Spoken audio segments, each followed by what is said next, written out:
Bonjour, je suis Nicolas Michel et je vous présente mon livre « Quand le monstre naîtra » qui vient de sortir chez les éditions Talent Haut. Nicolas, l'héroïne de Quand le monstre naîtra est une petite fille, Lucille, qui a entre 5 et 10 ans sous l'occupation en Provence. Peux-tu nous parler d'elle, du secret et du monstre? Qu'est-ce qu'un enfant et une petite fille en l'occurrence sous l'occupation dans une partie de la France qui justement pendant un moment n'est pas occupée? Qu'est-ce qu'elle saisit et qu'est-ce que ses parents veulent lui dire, lui disent ou ne lui disent pas, et surtout, pour moi ce qui est le plus important, c'est qu'est-ce qui passe quand même quand on ne dit pas les choses. Parfois, quand Nadine m'accompagnait, j'étais toujours ami avec elle, même si elle n'aimait pas les juifs. De toute manière, notre principal sujet de conversation était le bébé. Enfin, moi, je disais le monstre.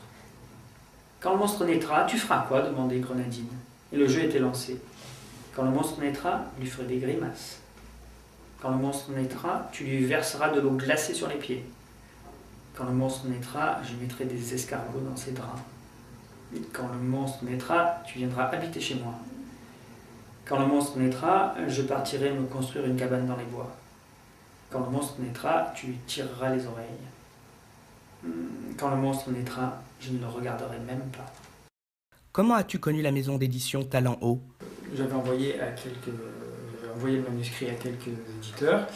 Et puis un matin, en prenant le métro, tout simplement pour aller au travail, je lis le journal.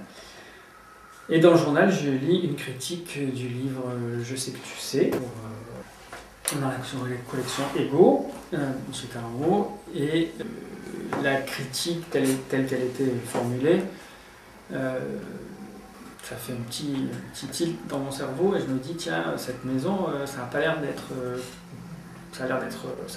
comme toutes les autres maisons, ça a l'air assez original.